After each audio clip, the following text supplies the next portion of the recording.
Alesha Cid-Vega, it's so lovely to see you. You too. How are you doing today? I'm good. How are you? Oh, just a day at a time, foot in front of the other. Yeah. For anybody who doesn't know who are you today?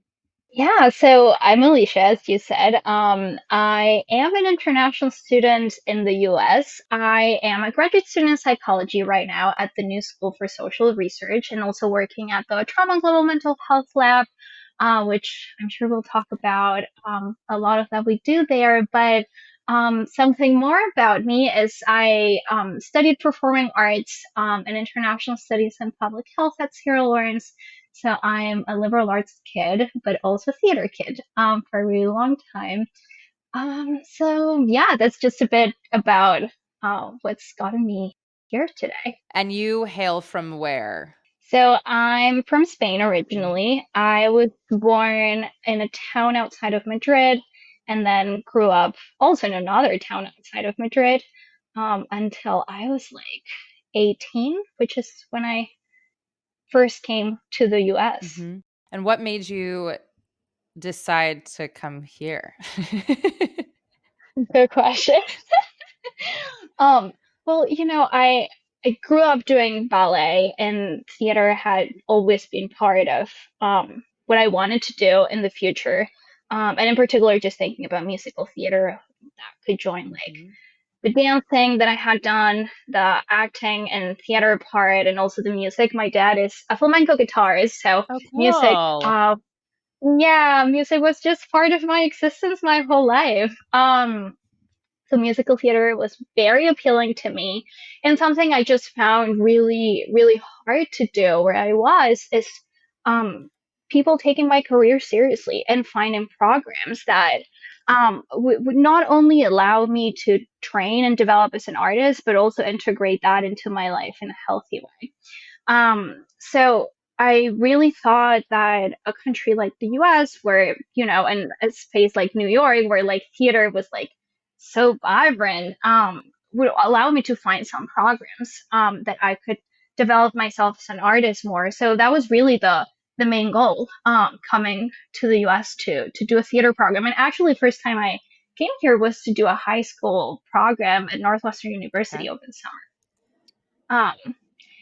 And then, one thing led to the other, and 5 years later, I still am here now studying psychology. Life's Yeah. crazy. Well, that's the thing that I want to really understand in terms of your progression, obviously Yeah. from the arts into where you are now in a more psychology focused, but obviously Hmm. integrating your Yeah. arts into that. So I'd love to hear a bit more about that transition, but arguably more about the way in which it's obviously fed this particular choice. Yeah. Yeah. No, good question. And, you know, um, when I did the program in Northwestern, I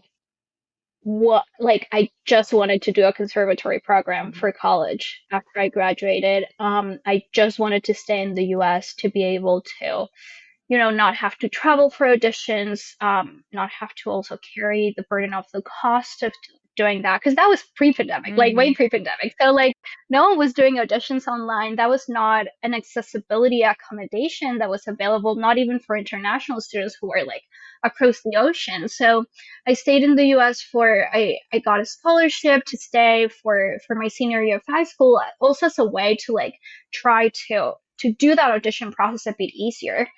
um, but it's still a very complicated process. Mhm. One for people who are not used to the university system in the US, but also just, again, thinking about all the cost, all the travel, or the coaching that goes into that's very specific process. It's not just about singing, dancing, and Yeah. acting well. It's like a very, very specific way of doing auditions too. Um, that was just a crazy process for me. And it was also about having to prove myself way beyond the artistic. It was proving myself academically. It Mhm. was proving that I had the economic resources to go through that. But also, once you get admission as an international student, you have to prove that you have the resources to go to Yeah. school and things like that. So through that process, I'll be honest, like the first round of that, I just didn't get where I wanted to. Mhm. And I just didn't get to a program that was accessible for me or that, just allowed me to develop into a conservatory program, to go into that for musical theater. But I was also a bit upset and mad about Mm. the system and about everything that I had to go through and that a lot of people had to go through. So I decided to go to UCF, which is the University of Central Florida, and did a program in entertainment management. And really, my hope was, you know, if I can learn the management side of it, which I call it the dark side, um, can I also start to make a change there? And that was my thought. But also my thought was, eventually I'll transfer, I'll learn when I need to Mhm. learn and then I'll go into a conservatory program. So with all of that, I had, an amazing support system of just people that were willing to help and things like that. So I decided to go through the audition process again. Okay. Um, to like transfer into a more conservatory oriented program and things like that. Um, and I did that whole process, and that was beginning of 2020, Okay. like January, February. I did all the auditions, Mhm. and then we all know this monster came to us. Um, and we were we all stopped doing what we loved doing. Um, and through that process, that second round of auditions was better. I knew more about the system. I had been in the US for a couple of years. I knew how to get through a lot of it, but I also faced a lot of feelings about the process, and I also faced a lot of, how do I feel about a career with, this amount of hardship and Mhm. this all these burdens that were put just both because of where I came from, but also for my accent was an issue.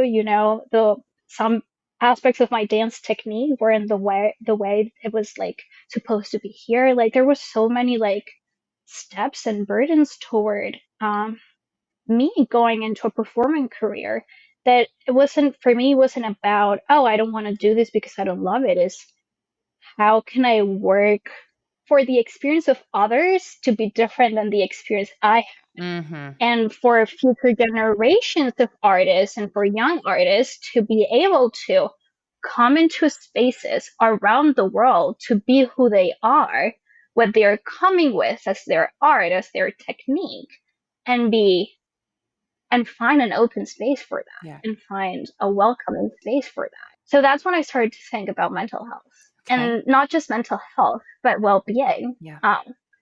And not just critiquing the system, but how can we think about the people Mhm. that navigate the system in a day to day? And the pandemic was crazy for everyone. And I ended up going into Sarah Lawrence because it really allowed that interdisciplinary exploration to happen. Yeah. Um, so I could do all the performing arts I wanted, take a bunch of classes there, and then I could explore a lot of the academic aspect of it and a lot of the public health aspect that I was becoming interested in, and a lot of also understanding the communities and the systems and the sociology of things. I was really fortunate to receive a really strong economic support from that college that allowed me to go. And wow, that's a really long answer to your question, but I guess during that exploration of like the academic, the artistic, I just started bridging all those things, and I just started finding a lot of gaps that I wanted to work toward. Maybe not filling, because I don't think it's like a one person Mhm. job to do that, but working toward bridging them. Yeah. And that's how I got to where I'm at now. Decided to go to grad school to really continue and to start developing knowledge, not just observing knowledge, but how can we, the next step for me really felt like I want to start being a voice in the generation of knowledge around this, around thinking about mental health, thinking about well-being, thinking about how to make mental health accessible and how to make sure that more people have the opportunity to just think and reflect about their well-being. which is a privilege too. Yeah. Um, so with that, I went to the new school for my psychology degree, and at the trauma and global mental health lab, a lot of what we do is just that. Is like, how can we make systems of mental health more equitable and more accessible?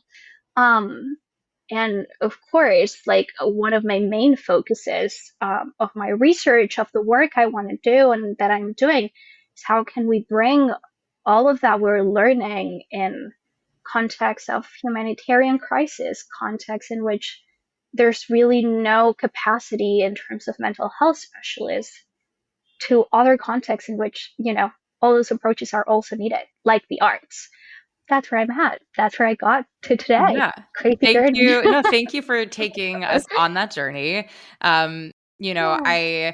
As I've continued doing this podcast and I bring on people that are not just like from my own inner circle of people that I know, and then, I can definitely like go more specifically to things that I know about them, right? I'm bringing on people who um I believe will help support this community. It's also helpful for me to really learn about you, or as in the guest, so that I can really get specific, which I didn't have prior knowledge to, right? So for me, I always love asking the journey when I don't quite know the journey, because I don't want to make any assumptions. And also it usually helps explain why I have you in here to begin with. So it's helpful for me. I don't we're I'm not pressured with time in that way. I think a life journey takes time. It took time. It took far longer than you explaining it for however many minutes. So thank you. And now I have a bunch of questions. Sure. So Go ahead. yeah, I guess for me, really dialing into the work that you are currently doing, which I then will kind of excavate a little bit further. What are you currently engaged in terms of your research around mental health, wellness, specifically the way in which you and your fellow researchers or whoever's on this with you are deciding to bring this into the art space? Yeah, yeah. No, great question. And to your last point, it really takes a team to do any kind of work and to um yeah, and to just have the energy to make change. I Mhm. don't think it's really hard, if it's impossible to do it on your own. It really takes a village to build anything. Mhm. So yeah, definitely. And I think there's huge value in mentorship. And that's something I really appreciate from the space I'm in, at the Trauma and Global Mental Health Lab. The director, Adam Brown, who's a clinical psychologist and is this person who has all of this like international experience, with the WHO, with international stakeholders and all of that. I think as grad students really empowers us to build our own ideas and to build from that knowledge base that the lab has from other projects and things like that, for us to really, think about our passions and think about how we can take all of that and expand it into the communities and the spaces that we're passionate about. Um, so with that said, the work at the lab is really focused in building systems of care, or promoting systems of care, to allow mental health care to be more accessible. So, What does that even and the mean? way, Like what like let's just even go yeah, there. yeah, good question. So mental health care, oftentimes has turned into almost this aristocratic thing that happens. If we think about New York, an office is in the Upper East and Upper West Side. If we think about therapy, a lot of times it's this like we sit in like a very fancy office in a couch. But the reality is that although that can be really helpful for some people and in some cases, the truth is that not everyone can access those spaces, both in terms of economic resources, location, time, um, stigma, who is delivering that care, Mhm. um, and who is the person seeking the care, and is the person delivering the care from a community and a group that will understand what the person seeking care is going through. Will the person seeking care feel comfortable talking to that person based on what they're bringing into the space just by being who they are, or being trained in what they trained? And sometimes the answer to that is yes. Sometimes, people find really great care and services in some of those spaces, of those what I'll call just the traditional therapy spaces that a lot of us think as a stereotype for therapy. Um, but the truth is that a lot of communities, and mental health needs are just so widespread right now. Like if we just look at the numbers around the world, like there's definitely not enough specialists to cover the needs that are arising in very different types of communities. And that can be very obvious in certain settings, like, as I mentioned, like disaster settings, right? If we think about low and middle income countries, a lot of the times, just the situation at a political level, if there's conflict, if there's been a climate disaster, things like that, it's pretty easy for a lot of us to conceptualize that there can be a lack of resources in spaces like that. And that's kind of where everything like started in terms of organizations like the WHO thinking about how can we build capacity? How can we make sure that more people are receiving care? And how can we make sure that that care is of quality? Because I truly believe, and I think the work at the lab is very, very rooted in this, that care delivered by a non-specialist provider can be at the same or more quality for the person that's receiving the care than any other type of care. And the truth is that it also can serve as a critical pathway for people seeking, basic forms of mental health support to actually receive specialized care if needed. But it's also a way for people who, will be good to go with some form of strategies of like basic forms of mental health support to, decrease some of the stress of like a small behavioral health body of professionals that, are trying to take care of all of us in a way. So are you all focusing then on basically strengthening I'm going to call it like a fleet, a fleet Yeah, yeah. of No, like I love that. untrained from like I have a degree in social work, in psychology, a master's, blah, blah, blah. So basically like a you and a me kind of fleet to help support the mental health needs in the interim, before or during the process, as somebody is trying to get access to somebody with a degree? Or what exactly is happening in that fleet of regular, quote unquote, non-trained people? And how is that, as a Yeah. B, like a letter B secondary, how is that going to be good enough care if I don't have a degree? Yeah, no, and it's a great question. And I think um we call people non-specialist providers, but they receive very thorough training in a certain intervention. So they're definitely trained professionals. The only difference is that they're not necessarily people who have a formal mental health background or a formal degree in clinical care. What that means is that the training we do has to be very specific, right? So a lot of the time, what that means is, for example, the WHO created a bunch of And for anybody who interventions. doesn't know, the WHO stands for World Health World Health Organization. Organization. Great, beautiful. Thank you so much. Yes, I was like, we've been saying great that a point. lot, and I just want to make sure that everybody knows Yes, what we're talking yes, about. Yep. absolutely. Very important.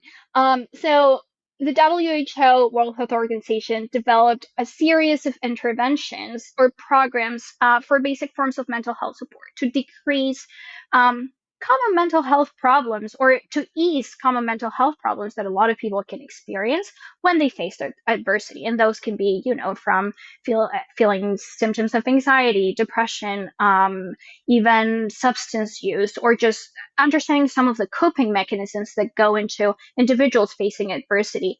We also think about communities and how, not is sometimes it's not just an individual. What is the community of that person? What are they facing, and how can we give people tools to cope with the day to day? And like, um, my mentor says, Adam, in one of the documentaries that we did for a project in Colombia, he talks about, that a lot of the times it's as important, to solve the past trauma and things like that for individuals, but a lot of people are just thinking, how do I get through today? Literally. And I think that is what these interventions tackle.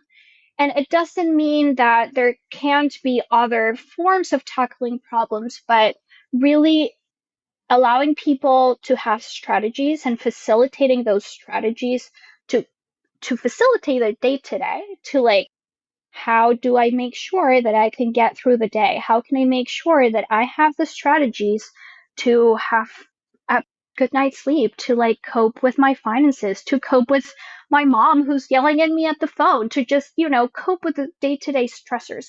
So that's what it gets to, these strategies and these interventions. So they're manualized interventions. They're normally very like step by step. And that's what we train these non specialists in.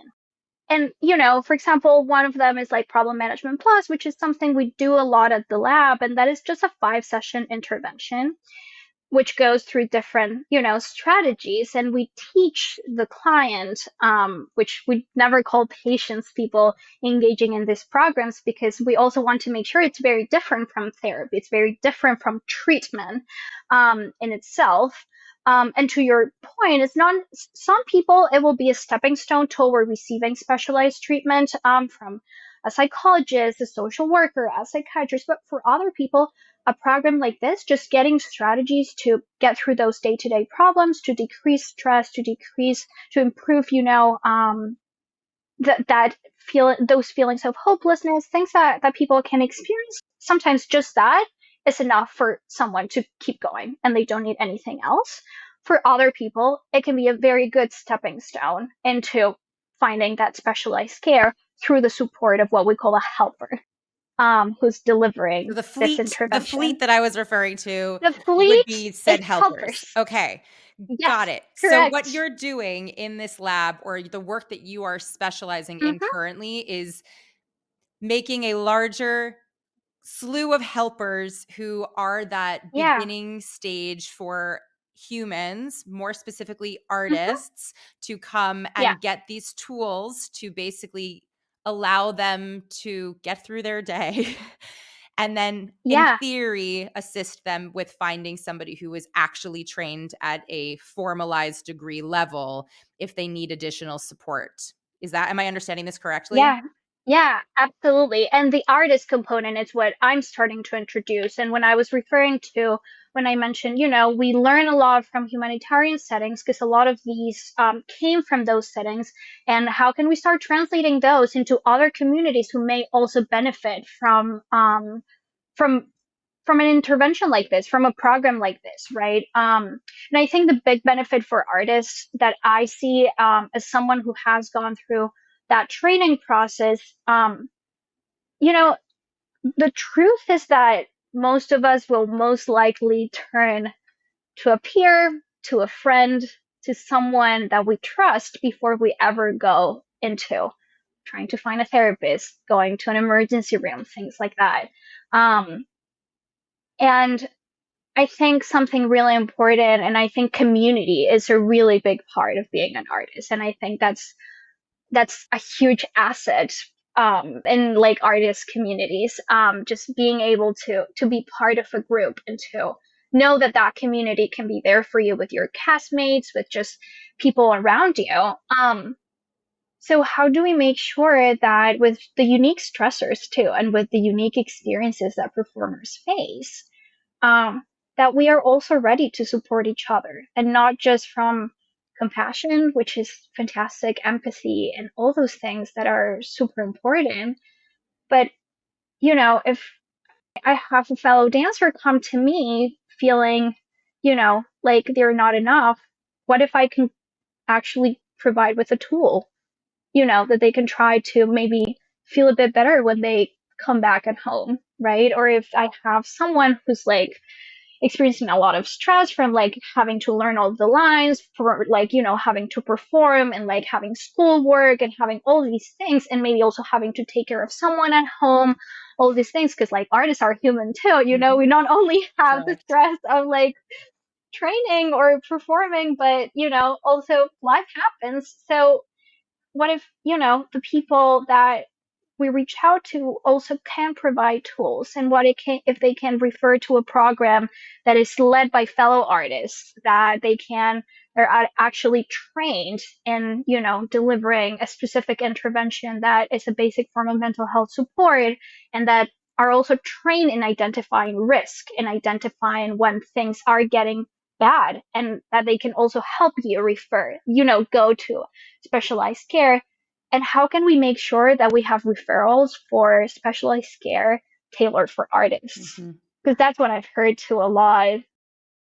My therapist doesn't understand what I'm going through as an artist. So I think there are two big components of the work I'm doing, in thinking about artists, is how can we make that fleet of helpers, trained to support fellow artists, to Mhm. support, um, just, people struggling with different forms of stress. And then how can we also strengthen the specialized care that exists in order for it to support artists? So I think that's really at the center of what I'm trying to do and what I'm thinking, but also really engaging and involving artists in that process. Yeah. Because I mentioned, I don't have all the answers, and I don't think anyone Yeah. does. I do think it's a collaborative Yeah. approach to really thinking how can we strengthen systems that are existent? How can we create new ones? But also, how can we start to contribute to a larger culture of care within the performing Yeah. arts? Oh boy, there is so much here. There's so much goodness here. Okay. My initial feeling is like yes, yes, yes, and in that, A, recognizing that there are structures in place that Yeah, we as a single person and even as a group are probably not going to dismantle in our lifetime, but how can we either A, use the systems for our benefit, or B, shift the systems so that they actually are inclusive and hold hmm, um, the the needs of many human beings with varied yeah, needs and backgrounds. yeah, But B, this idea of creating newness within the whole structure that exists, so that when those structures are failing or those structures aren't working, where else can we go to? Um, which I think is this two-prong part that you're referring to. And the where can yeah, we go to when the system isn't working, I think is such an important question for mental health specifically, and frankly, why I have you here.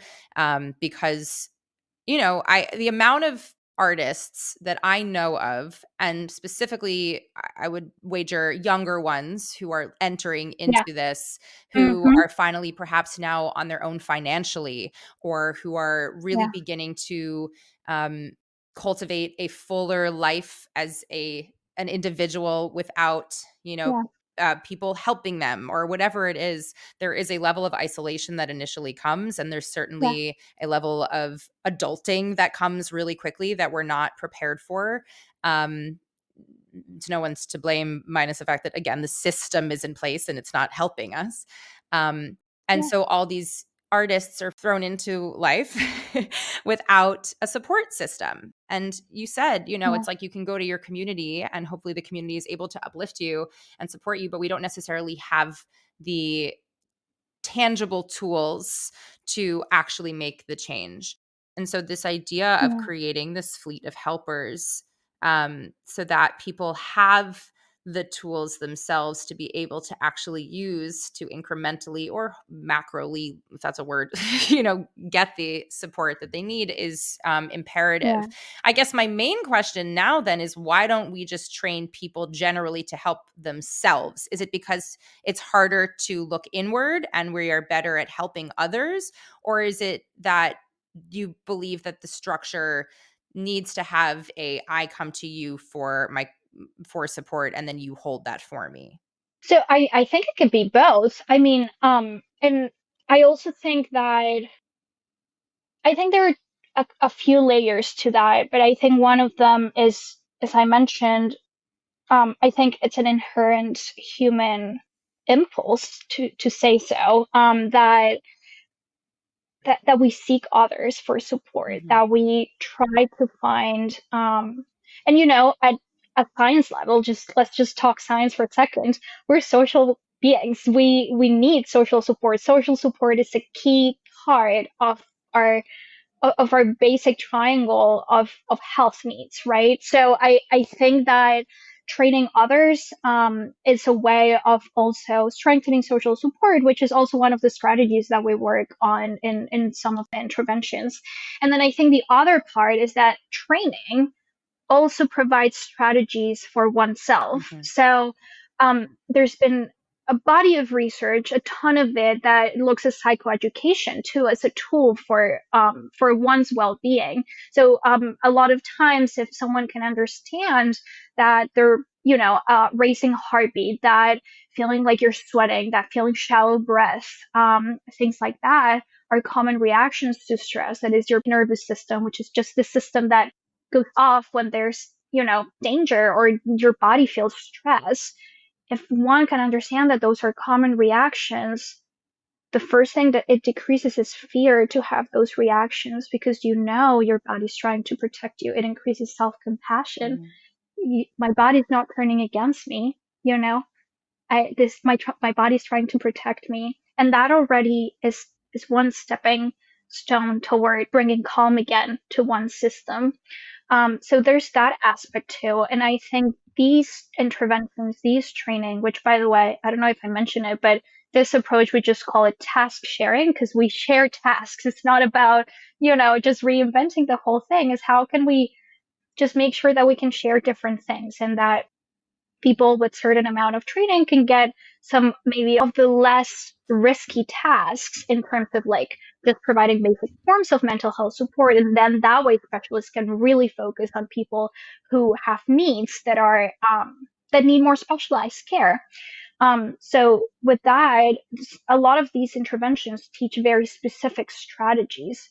So something that we've found in some studies that we've done is that actually the facilitators that we train, the helpers that we train, also apply the strategies to their life. And because these all are done through a very strong supervisory model, there's always a trainer that's supervising each session that a helper provides. And there's always a clinical person on site based on, whatever setting we're in, that's supervising the trainer, that's supervising the helper. Um, so a lot of the times that is also a very strong growing process for the person being trained. I mean, I'm a trained helper. I've seen clients, and it's a huge growing process for me. It's like if I teach someone a breathing technique and it doesn't work, I also have to get creative with like, okay, how can I discover new ways of teaching a breathing technique? How can I, if I'm struggle, okay, I struggle with like focusing and just seeing all these thoughts that come to my mind. Maybe I can do my breathing technique while walking. Maybe I can count, I can give myself a count as I breathe. So I give my mind a task to do. So things like that. So I personally find that strategy based programs and programs that really provide tools are also really helpful for the person being trained. Um, and I think the ultimate goal that we think about when we deliver these interventions is how can this person become their own helper? And if we, with that thought, if I'm trained as a helper, how can I also become my own helper Mhm. in a way? And how can I get support from supervisors, from other people? I think it's a very nurturing Yeah. circle in which we train each other and we multiply the information so more people can have the strategy, so more people can know that there are ways to get through the day that can help you feel better. Yeah. Just that, even if sometimes it's just as simple as that. How can I feel better at the end of the day? Yeah. I think so often we think of this mental health journey as like a full sum experience, that it's like if I Mm, don't get all of this help immediately, then all of it is a disaster. And sometimes, having been there Yeah. myself, it really genuinely feels that way. Um, Yeah. and remembering that the little increments to get to that point of feeling better, they could be really little. Like, but that in Yeah. of itself Yeah. is progress. And to be in a space that you are sharing um, those feelings and hardships with others who are understanding that A, you're not alone, and B, they are there to support that, I think is a really beautiful shift in the way we can think about it, as mental Yeah. health being not necessarily an isolated journey, but one that Yeah. can Totally. bring on other Mm-hmm. people to see you. Um, Yeah. I think I as you were saying, I keep oscillating in my like I'm just clocking myself where I'm like, but as my clinical person brain that like goes into vigilance mode, hypervigilance mode about like, okay, but how is this actually, is this causing more harm? Like, I'm just like, if you have people who are Mm. being helpers, who are actually not trained professionals, who are going in and trying to help other people, with these tools, and like maybe they're actually going to be doing more harm to these people. And then I have to keep reminding myself that A, these helpers are being supervised by trained professionals. B, no one is going in there expecting, or hopefully, the expectation is not, I am going to fix you. I am going to Yeah. solve your problems. I am a trained professional who is an expert at X, Y, and Z things that are of a much higher, like the expectation is just a different expectation of I'm going in there to find a community, to feel seen, to feel supported on a micro level, Yeah. to be curious about these discoveries that can be made in the interim while I am en route towards larger healing, if that's what I need. Yeah. So I'm just clocking myself and my own brain around it and making sure Yeah. that no harm is being done. Obviously, it's not foolproof, but harm is not being done if we are all going in with the expectation that this is a new model, that this is something that is changing, that is a shift from how we view standard mental health accessibility. Yeah, absolutely. And I think it's good that you think that way. And I think it's good if people, it's something new. And as you said, and I think it's important to think about safety. And I Yeah. think when these interventions were developed, I think that was at the center of it. And as you said, there's always a supervision part, but I mean, I've gone through the training. I can tell you it's very like thorough. It's like, a lot of the times, depending on the format, it can be like a very intensive week of like several hours a day, or it can be like throughout 3 months in which people meet every week for 3 to 3 hours. And then you have homework, and then you go. Actually, I want to talk about this because it's such a great training tool that we use. And it's just been like a huge bridge for me in terms of like bringing my acting into my work in Mhm. psychology. Something we do a lot is role playing. Mhm. So, both in order as an assessment tool and as a training tool. So, as an assessment tool, every helper that comes in goes through a semi structured role play with an actor. That we train, and that actor has certain prompts that they have to hit in terms of like making sure that we elicit a response from the other person to assess certain things and certain competencies and ways that they respond to what a client might say. And then after that, a trained rater goes through the video. We videotape them and identify, oh, this was a harmful behavior. We have to work on that. Oh, this was, a really great basic helping skill. And oh, that was, excellent. That was great. We want to keep that up. And they go through a very basic role play at the beginning, then they go through the full training.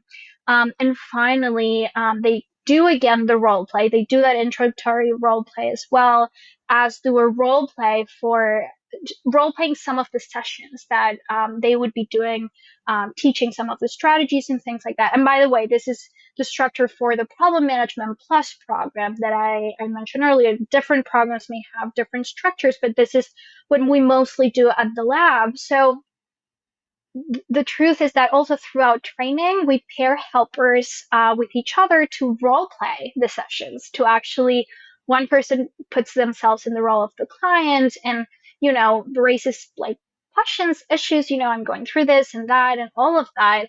And then the helper has the opportunity to like, tackle certain situations like as close to a real life situation as possible, but in a controlled environment. Yeah. We're you can learn harmful behaviors. You can make a mistake in a role play, and then you're not hurting anyone. And then a trainer can come in and be like, hey, you said that it can be really hard for someone to hear that this and that. And a really big aspect of it is also risk assessment, and really learning how to ask questions about people having thoughts of hurting themselves, or just really assessing how someone may feel about their life, from a risk standpoint. And helpers have very thorough training on risk assessment and also on referral pathways, so there are always very clear protocols of like when to call a supervisor, how a supervisor may come in to like offer support in Yeah. an emergency, when it's like imminent to call 911 and things like that. So, I there has been a ton of research done that like an approach like task sharing builds capacity, helps more people, Mhm. and is safe. Um, so with that, I do think that the mindset has to be okay. This has been done in like a lot in like low and middle income countries, in emergency settings and disaster settings, and we're beginning to bring it to, you know, other settings like the US, like New York City, like artists, and every setting is different. And a big portion of it is also adaptation. How can we make sure that this intervention is tailored for the community that's going to be Yeah. receiving it and engaging with Yeah. What, if you don't mind sharing, obviously, we're not going to do an extensive training here on this podcast, but is there a single tool, or is there, uh, are you open to sharing something that even just somebody listening right now, as a trained helper yourself, you would potentially share with somebody as a tool to use if they are feeling insert X? Yeah, and I'll just make a nuance to the train helper, because I think the training is really ongoing, and it's really like uh it's a learning process, and like every time I like open the manual or do anything like that, I'm learning new things. And arguably, every So single person I you're encountering is also a different, yeah, unique human with a different set of X, Y, and Z. For exactly. sure. Absolutely. So I think that's really important to keep in mind. Also, if we're going to support someone, if like we're thinking about, how can we make sure that this person feels comfortable? It's like every person is completely unique, and what worked for someone can So like may let's not make it work for about someone me. else. I'll make it about me, so we're not making this Okay. general, all right? I am having a particularly anxious day, week, month, Mm-hmm. year. I am feeling particularly anxious, and for whatever reason, I don't Yeah. have access to more specialized care, so I haven't been in Mm-hmm. therapy. This is very much not me, but we're gonna assume that this is, Yeah, yeah, and yeah. that Let's I'm on play no the scenario. medication for it, and I really don't have much of a Yeah. baseline, but I really want to begin my journey to make myself feel better. And I've come to you with Yeah. crazy anxiety. What would you tell me potentially to try? Yeah. So, well, the first time we will talk about understanding what's making you that way, making you feel that way. I think, the portion of understanding adversity, understanding reactions to stress and things like that would be like, how we would start, talking about this, and validating, that you're feeling that way. And I think we can do that for ourselves too. Like just recognizing I'm feeling very anxious. I feel like, and just going through your body a bit, like I feel, heartbeat, or like my hands are sweating, or I just feel like suddenly I'm like clenching everything in my body. So just doing a quick body scan, if that feels safe to do that, on your own, that's great, just to recognize where you're feeling the stress and where that's coming from. Um, and then one of the techniques that's just a very simple one, actually, that a lot of people report being really helpful, is a very simple breathing technique. So we would sit, find a comfortable seat. And as I mentioned, it can also be adapted to like, oh, can we do it walking? Can we do it laying down? So it's a bit easier to let the air in. So you can find the position or the space that you feel most comfortable in. Also the right temperature. I'm a big temperature person. I think, that not being too cold, not feeling too hot. I think that's really important. Feeling like your body temperature is nice and how you want it to Mhm. be.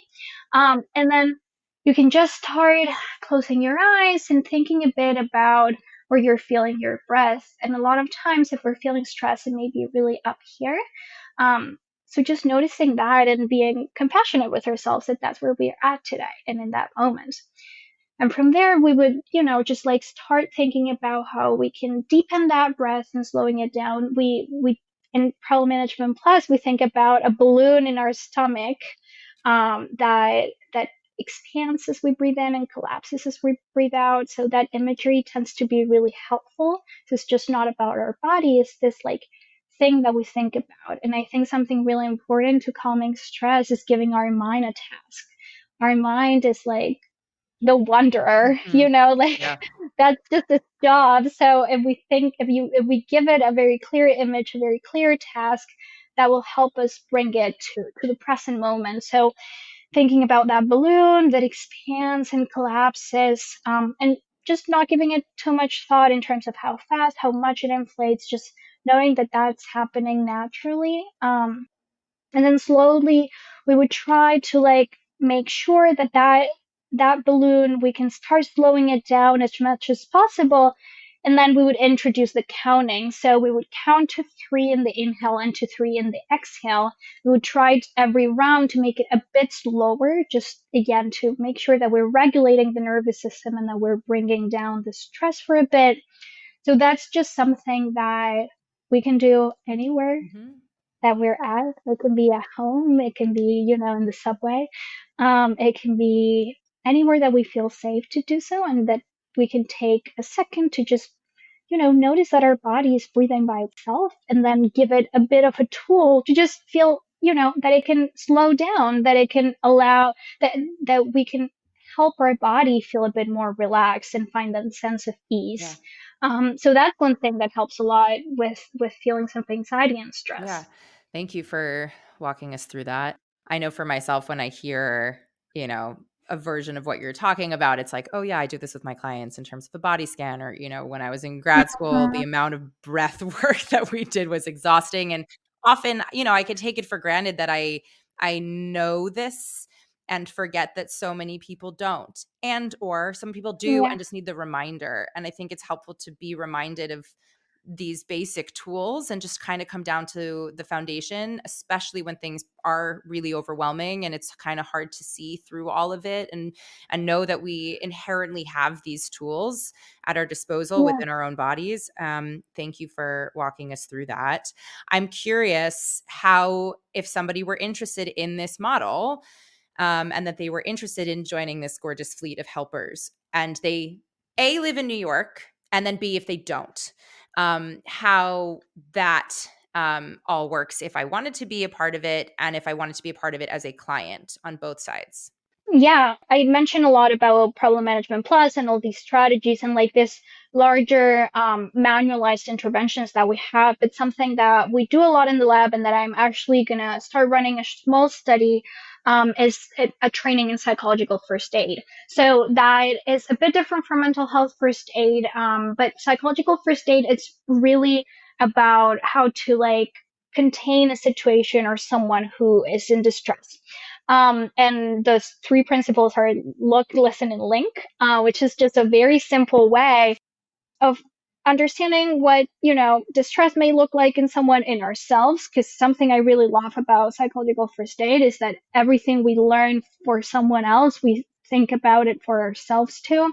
And then listening, how can we listen to our body? How can we listen to someone else who's going through a stressful situation? And then the linking part, which is like, how can we link this person to resources? So I think someone interested in this model, it would be great for them to get trained in something like psychological first aid, is like just a start on like, basic forms of mental health support and how do I feel in being trained at that.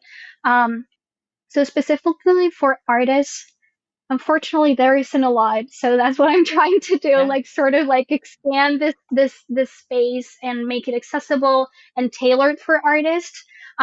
So they can definitely, as I progress with that study, they can, if they want like a more specific artist oriented training, we can definitely, they can definitely join for that one.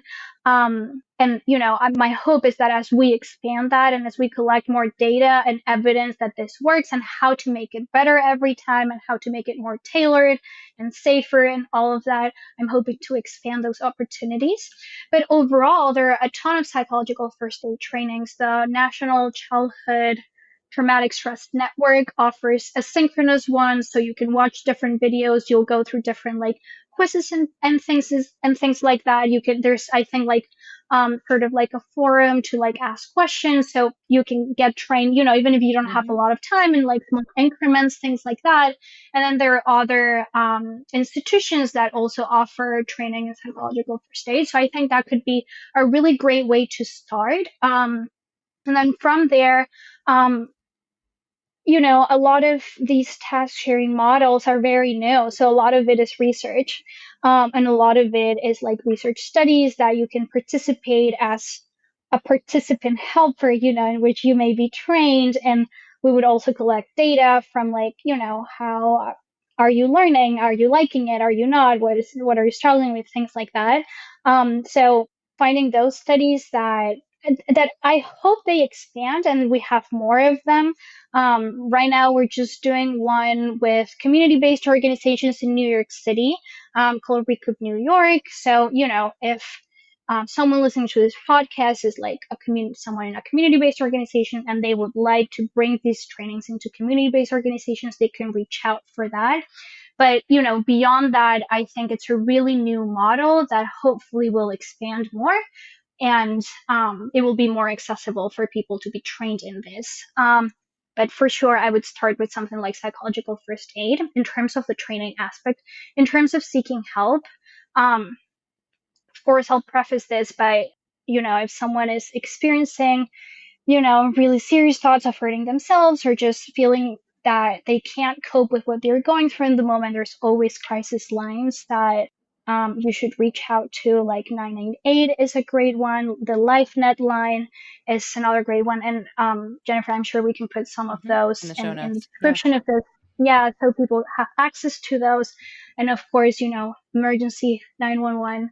But beyond that, there are different centers in New York that offer low cost therapy or free therapy. At the New School, actually, there's the Saffron Center that offers low cost therapy for people in New York. So that could be an option. Just reaching out to the Saffron Center, seeing if they have availability. And there are other centers. You can in New York City, they have really good community based resources. So you can always call New York City Well, and they would refer you to like either free therapy or low cost therapy, or just support groups or other forms of support, which, we're not the first ones thinking Yeah. about different forms of support. So there are other ways too that people think about that, like through support groups, through community initiatives, things like that exist. And I think a resource like New York City Well may connect you with with what may work for you based on like what you're going through in that moment. Um, and yeah, and honestly, I know it can be really daunting to just go through the internet when you're struggling with something.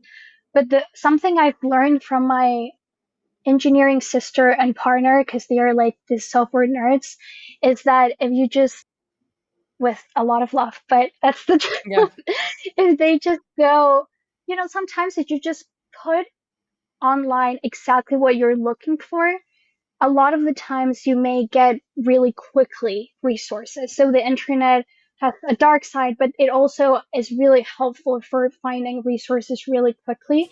So sometimes if you just type, free resources for therapy in X area, a very quick list will come up, or at least a number or a website that you can go to in order to get more For specific sure. resources.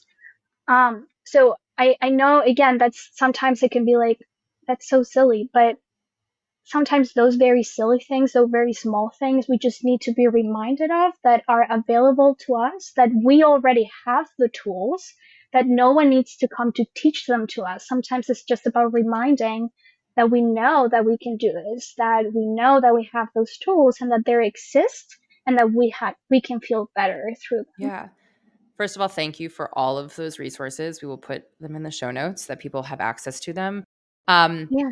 More specifically, if people want to work with you in the research that you are doing and the particular helping that you are facilitating and the clients that you are needing to do these research groups, and or if people want to reach out further in terms of working with you or understanding more Yeah. the work that you do, what are the best ways that people can reach out, find you, work with you, and also work with these programs?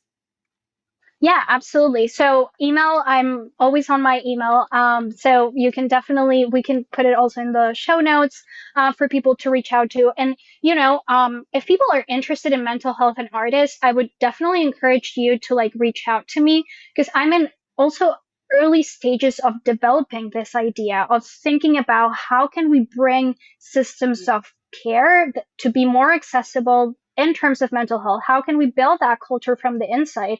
And I completely believe in participatory research and participatory design, which just means anyone who's interested, please reach out to me. Let's talk. Let's think about it together. So email is a great way. We can also plug in the website for the lab if you're just interested in the global mental health field as a whole, or just talking more about task sharing and being connected to different trainings and resources, or even, collaborating with the lab if you're like really interested in getting to know more of this work. So I think those would be the best ways. Beautiful. Thank you for walking us through this. I think so often we want results and we want finite and finalized, like concrete things to point to. And I think it's a really helpful reminder that so much of what we do is in process. And in order to make change, being curious about the process and being curious about the steps to get to quote unquote the end. And that's where all the beauty Yeah, and growth happens. So I'm super grateful to you for being so invested in this work and in hopefully yeah, changing the way in which I'll focus specifically on artists are able to, yeah, get care and have access to resources and do so in a way that feels supported and also collaborative. It yeah, is a collaborative form what we do. And so yeah, why that doesn't extend to other things outside of just the performing or just the doing of the craft is beyond me. So this is a wonderful reminder that there are other ways, and yeah, that mental health and wellness is something that we are all going to navigate at some point, the ups and downs in all of our lives, and to be reminded that there are people out there who are really trying to make it easier for all of us to feel supported is just a wonderful gift. So thank you for all that you are doing on behalf of the artist community. Thank you for thank you for having oh me. my gosh. And thank you for sharing all of these ways that we can begin to think about it differently so that we can hopefully start to change the narrative and the Yeah, accessibility to um, getting the care and support that so many of us really desperately need. So really appreciating all of you and all the work that you're doing. And I'm excited to like check in like a couple of years, like obviously like in a year, but yeah. like in a couple of years to be like, oh, started here and now look what's built. Because that's how Yeah, everything starts. So thank you. thank you. Thank you for having me. And yeah, hopefully I think that's a really big point. How can we change the narrative and how can we put health and wellness at the center of the artist experience and really make sure that people who want to be artists and who are artists are also able to do so in a thriving and sustainable way. So I think that's at the center of my mindset, my work, and hopefully it can definitely be at the center of the whole performing arts culture as a whole, Yeah. very soon. Yeah. Thank you.